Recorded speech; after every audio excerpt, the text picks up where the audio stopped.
Всім привіт! Сьогодні хочу поділитися з вами рецептом традиційної паски на жовтках.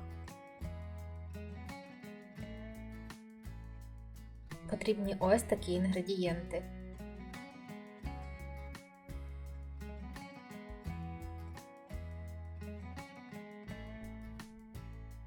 Спочатку приготую опару. До теплого молока потрібні свіжі дріжджі.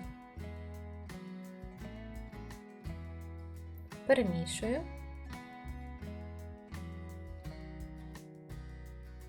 Додаю 3 столові ложки цукру і 3 столові ложки борошна.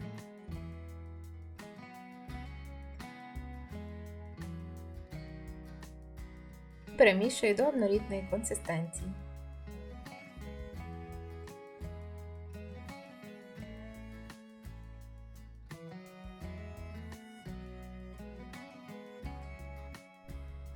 І залишаю опару у теплому місці приблизно на 15-20 хвилин.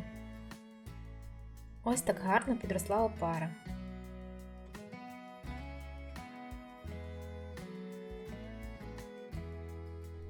Переливаю у більшу посудину, де буду замішувати тісто.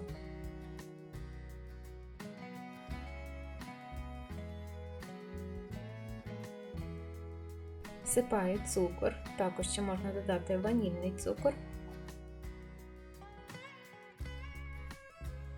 І додаю жовтки. Яйця і масло витягнула заздалегідь з холодильника, щоб вони були кімнатної температури.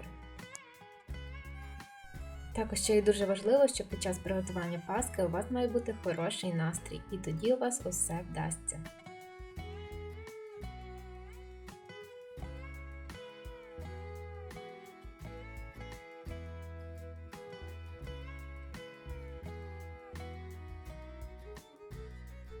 Перемішую і потрошки буду всипати просіяне борошно.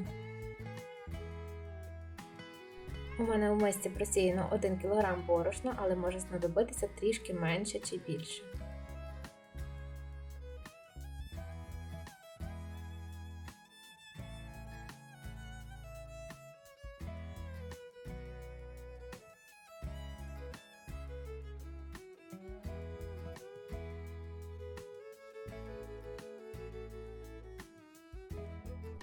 Коли вже буде важко перемішувати ложкою, тоді замішую руками.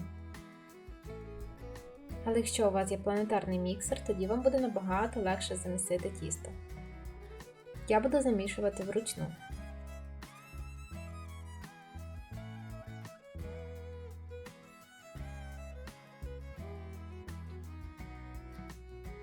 Ось тільки борошна у мене залишилось, я не буду вже додавати. І далі замішую тісто. Вручну його потрібно замішувати приблизно 15-20 хвилин. При замісі тісто буде липнути до рук, так має бути. Дуже багато муки не потрібно додавати. І ось так вимішую. По краях зручно зібрати залишки борошна і тіста з допомогою шпателя. Руки я трішки змащувала олією, щоб було легше замішувати.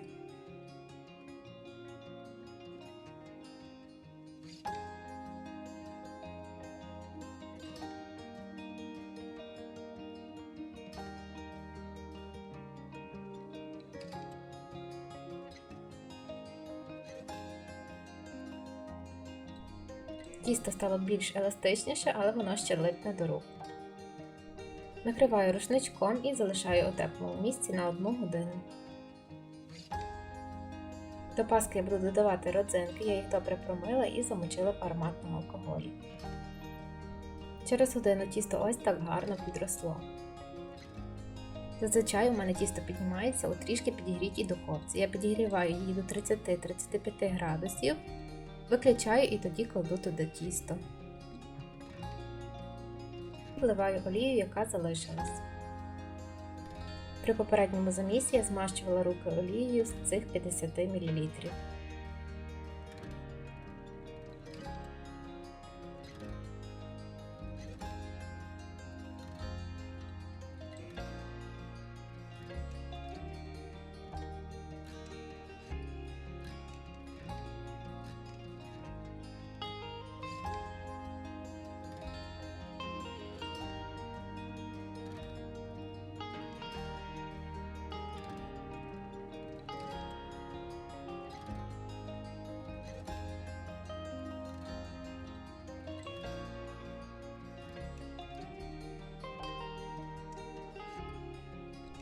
І поступово додаю вершкове масло кімнатної температури.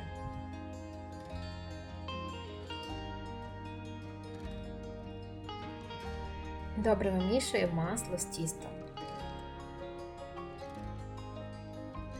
Масло вибираю хороше, 82% жирності.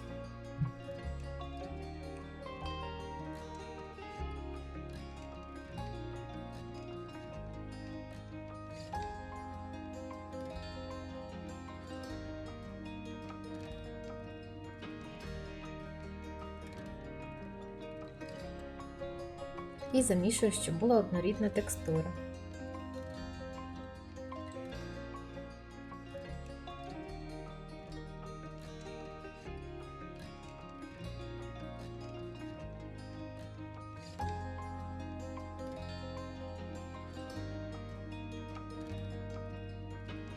І ось так відбиваю тісто.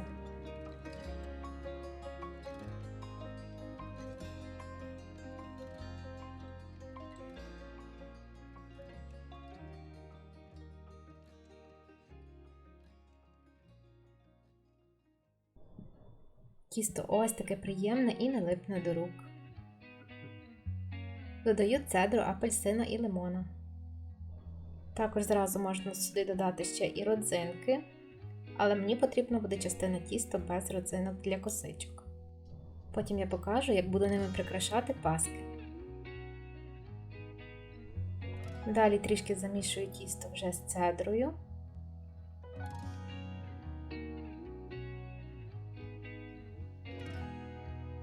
І відділяю невеличку частину тіста, яка буде без родзинок. Але ви вже тут робіть, як вам більше подобається.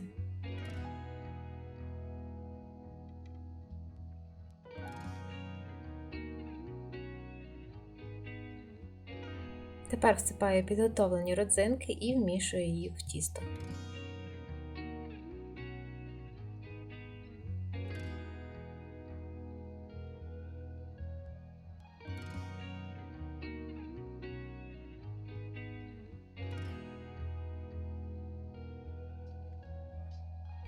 Ще додала зовсім трішки борошна, щоб забрати вологу від родзинок, так як я їх замочувала у ароматному алкоголі. Родзинки вмісила. Тепер накриваю рушничком і знову залишаю у теплому місці на 1 годину. Підготую форми. Одні я змастила маслом, а інші виклала пергаментом. Низ форм також викладіть пергаментом, щоб було легше діставати. Вимішую тісто і розкладаю по формах.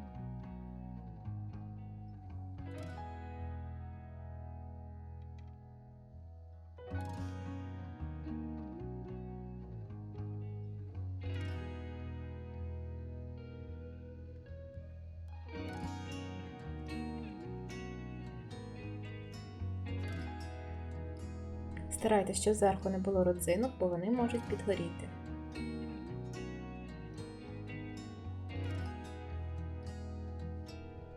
Ось так заповнюю форми тістом.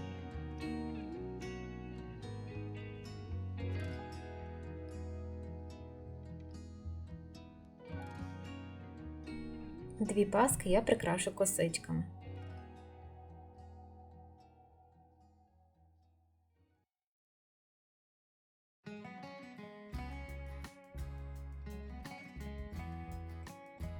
Ще раніше ось так прикрашала паски, як вказано на зразку. Але по самих краях не викладайте, бо коли тісто підросте, то косичок може вже бути і не видно.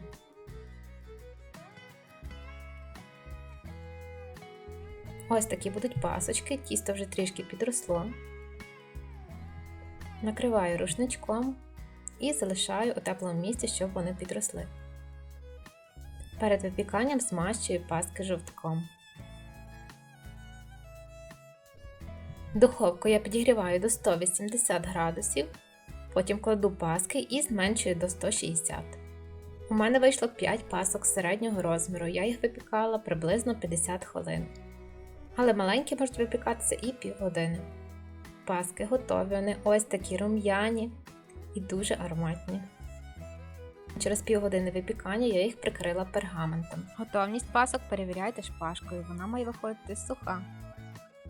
А в мене вийшли ось такі гарні і апетитні пасочки. Вони є пухкі, але при цьому не сухі, а трішки вологі і дуже-дуже смачні. Якщо вам сподобався рецепт, ставте лайки, підписуйтесь на мій канал, а також групу Facebook Смаколики Юлі. До зустрічі!